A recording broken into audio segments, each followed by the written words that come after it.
Hi hello ಎಲ್ರಿಗೂ ನಮಸ್ಕಾರ. ಮತ್ತೊಂದು ನೋಡಿಗೆ ನಿಮ್ಮೆಲ್ಲರಿಗೂ ಸ್ವಾಗತ. ಯಾರ್ಯಾರು ನನ್ನ ವೀಡಿಯೋಸ್ನ ನೋಡ್ತೀರಾ ಒಂದು ಲೈಕ್ ಮಾಡಿ, ಶೇರ್ ಮಾಡಿ ಹಾಗೂ ಫಾಲೋ ಮಾಡ್ಕೊಳ್ಳಿ. ಯಾರ್ಯಾರು ಈ ವಿಡಿಯೋನ ನೋಡ್ತಿದ್ದೀರಾ ಆದಷ್ಟು ಈ ವಿಡಿಯೋನ ಶೇರ್ ಮಾಡಿ ಅಂತ ಹೇಳ್ತಾ ಈ ವಿಡಿಯೋ ತುಂಬ ನಿಮಗೆ ಯೂಸ್ಫುಲ್ ಆಗ್ಬೋದು. ಸೊ ಸ್ನೇಹಿತರೆ, ಇವತ್ತು ನಾನು ಹೋಗಿದ್ದೆ ಮಾಲೂರು ಹತ್ರ JSS ಪಬ್ಲಿಕ್ ಸ್ಕೂಲ್ ಹತ್ರ ಇರೋ ಕಸ್ಟಮರ್ ಒಬ್ಬರು ನಮಗೆ ಕಾಲ್ ಮಾಡಿದರು. ಸರ್, ನಾನು ನಿಮ್ಮ ವೀಡಿಯೋಸ್ನೆಲ್ಲ ನೋಡ್ತಾ ಇರ್ತೀನಿ, ನಮಗೊಂದು ಬೋರ್ವೆಲ್ ಸ್ಕ್ಯಾನಿಂಗ್ ಮಾಡಿಕೊಡ್ಬೇಕು, ನಿಮ್ಮದು ಕ್ಲಾರಿಟಿ 100% HD ಕ್ಲಾರಿಟಿ ಇದೆಯಾ ಅಂತ ಕೇಳಿದ್ರು. ಹೌದು ಸರ್, ನಮ್ಮದು ಕ್ಲಾರಿಟಿ HD ಇರುತ್ತೆ. ಸೊ ನಿಮ್ಮ ನೀರು ಕ್ಲಿಯರಲ್ಲಿದ್ದರೆ ಮಾತ್ರ ನೀರು ನೀಟಾಗಿ ಕ್ಯಾಮ್ರಾ ಕಾಣಿಸುತ್ತೆ. ಮತ್ತು ಯಾರು ಹೊಸದಾಗಿ ಬೋರ್ ಹಾಕ್ಸಿರ್ತೀಯ ಕ್ಯಾಮ್ರಾ ಮಾಡ್ಸೋಕ್ಕೆ ಮುಂಚೆ ದಯವಿಟ್ಟು ಒಂದು 10 kg ಕಲ್ಲುಪ್ಪಾಗಲಿ ಅಥವಾ ಸ್ಫಟಿಕ ಆಗಲಿ ಹಾಕಿ ಬೋರಲ್ಲಿ ನೀರು ಕಡಿಮೆ ಸಿಕ್ಕಿದರೆ, ನೀರು ಜಾಸ್ತಿ ಸಿಕ್ಕಿದರೆ ಯಾವುದೇ ರೀತಿ ಹಾಕುವಂತಿಲ್ಲ. ಸೊ ನೀರು ಕಡಿಮೆ ಸಿಕ್ಕಿದರೆ ಈ ರೀತಿ ಹಾಕಿ ಒಂದು 2 ದಿವಸ ಬಿಟ್ಟು ಸ್ಕ್ಯಾನಿಂಗ್ ಮಾಡಿಸೋದ್ರಿಂದ ನೀರಂತೂ ಕ್ಲಿಯರಾಗಿ ಆಗುತ್ತೆ ಸ್ವಲ್ಪ.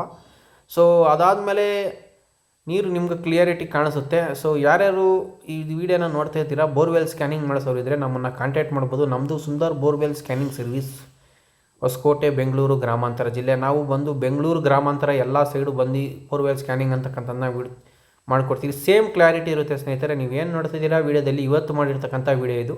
ಸೊ ಕಸ್ಟಮರ್ ಅಂತೂ ತುಂಬಾ ಖುಷಿಪಟ್ಟರು. ಇದ್ರ ಮುಂಚೆ ಬಂದವರು ನಮ್ಮದು ಕ್ಲಾರಿಟಿ ಇರಲಿಲ್ಲ ಅಣ್ಣ, ಏನು ತೋರಿಸೇ ಇಲ್ಲ, ಅವರು ಸುಮ್ಮನೆ ಕ್ಯಾಮ್ರಾ ಎತ್ಬಿಟ್ಟು ಹೊಂಟೋದ್ರು. ಸೊ ನಾವು ಗ್ಯಾಪ್ಗೂ ಸಹ ನೀಟಾಗಿ ಅವ್ರಿಗೆ ತೋರಿಸ್ಕೊಟ್ರಿ. ನೋಡ್ಬೋದು ಯಾವ ರೀತಿ ಇದೆ ಗ್ಯಾಪ್ಸ್ಗಳಂತ. ಇದಾದಮೇಲೆ ಇದರಲ್ಲಿ 850 ಅಡಿಯಲ್ಲಿ ಸಹ ಒಳ್ಳೆ ಗ್ಯಾಪ್ ಅಂತಕ್ಕಂಥದ್ದು ಇದೆ. ಅದು ನಾನು ನಿಮಗೆ ವೀಡಿಯೋದಲ್ಲಿ ತೋರಿಸ್ತೀನಿ, ಅದನ್ನು ನೋಡಿರಿ ಅಂತ ಹೇಳ್ತಾ ಇದೇ ರೀತಿ ವೀಡಿಯೋಸ್ ನನ್ನ ಅಕೌಂಟಲ್ಲಿ ಬರ್ತಾಯಿರ್ತವೆ. ಇನ್ನೂ ಯಾರ್ಯಾರು ಫಾಲೋ ಮಾಡ್ತಾಯಿಲ್ಲ ದಯವಿಟ್ಟು ಫಾಲೋ ಮಾಡ್ಕೊಳ್ಳಿ. ಈ ವಿಡಿಯೋನ ನಿಮ್ಗೆ ಇಷ್ಟ ಆದರೆ ಆದಷ್ಟು ಈ ವಿಡಿಯೋನ ಶೇರ್ ಮಾಡಿ ಅಂತ ಹೇಳ್ತೀನಿ. ಸೊ ಬೋರ್ವೆಲ್ ಸ್ಕ್ಯಾನಿಂಗ್ ಮಾಡಿಸೋದು ಯಾಕಂದರೆ ಯಾವುದನ್ನ ಬೋಟ್ರಸ್ ಅಥವಾ ಲೂಸು ಶಿಲ್ಟ್ ಮಣ್ಣು ಅಂತಕ್ಕಂಥದ್ದು ಏನಾನ ಇದ್ದರೆ ನಿಮ್ಮ ಬೋರಲ್ಲಿ ಯಾವುದೇ ಕಾರಣಕ್ಕೂ ಮೋಟ್ರ್ ಇಳಿಸೋಕ್ಕೆ ಮುಂಚೆ ಖಂಡಿತವಾಗಲೂ ಒಂದು ರೀತಿ ಸ್ಕ್ಯಾನಿಂಗ್ ಮಾಡಿಸಿದ್ರೆ ತುಂಬ ಒಳ್ಳೆಯದು. ಯಾಕಂದರೆ ಮೋಟ್ರು ಇಳಿಸಿದ ಮೇಲೆ ಮೋಟ್ರ್ ಮೇಲೆ ಕಲ್ಲುಗಳು ಅಂತಕ್ಕಂಥದ್ದು ಅಥವಾ ಶಿಲ್ಟ್ ಅಂತಕ್ಕಂಥದ್ದು ಬಿದ್ದರೆ ನಿಮ್ಮ ಮೋಟ್ರ್ ಪಂಪ್ ಬರುವ ಸಾಧ್ಯತೆ ಕಡಿಮೆ ಇರುತ್ತೆ ಮತ್ತು ಮೋಟ್ರ್ ಪಂಪು ಸ್ಟ್ರಕ್ ಆಗೋ ಸಾಧ್ಯತೆ ಇರುತ್ತೆ. ಮೋಟ್ರ್ ಒಂದು ವೇಳೆ ಆ ಶಿಲ್ಟ್ ಅಂತಕ್ಕಂಥದ್ದನ್ನ ಎಳ್ಕೊಂಡ್ರೆ ಮೋಟ್ರ್ ಪಂಪು ಹಾಳಾಗೋ ಸಾಧ್ಯತೆ ಇರ್ತದೆ.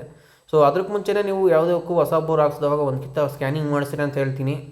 ಸ್ಕ್ಯಾನಿಂಗ್ ಮಾಡಿಸೋದ್ರಿಂದ ತುಂಬಾ ಯೂಸ್ಫುಲ್ ಆಗುತ್ತೆ. ಸೊ ಮೋಟ್ರು ಓಡೋವಾಗೂ ಸಹ ನಾವು ಬೋರ್ವೆಲ್ ಕ್ಯಾಮ್ರಾ ಅಂತಕ್ಕಂಥದ್ದನ್ನ ಮಾಡಿಕೊಡ್ತೀರಿ. ಮತ್ತು ಖಾಲಿ ಬೋರ್ ಇರುವಾಗ ಅಂತಕ್ಕಂಥದ್ದು ಮಾಡಿಕೊಡ್ತೀರಿ. 2 ಇಂಚ್ ಪೈಪಲ್ಲೂ ಮಾಡಿಕೊಡ್ತೀರಿ ಮತ್ತು ಓಸು 1.5 ಇಂಚು 1.25 ಇಂಚ್ ಪೈಪಲ್ಲೂ ಸಹ ನಾವು ಬೋರ್ವೆಲ್ ಸ್ಕ್ಯಾನಿಂಗ್ ಅಂತಕ್ಕಂಥದ್ದನ್ನ ಮಾಡಿಕೊಡ್ತೀರಿ. ಈ ವಿಡಿಯೋನ ಇಷ್ಟ ಆದರೆ ಆದಷ್ಟು ಶೇರ್ ಮಾಡಿ. ಮುಂದಿನ ವಿಡಿಯೋದಲ್ಲಿ ಸಿಗೋಣ.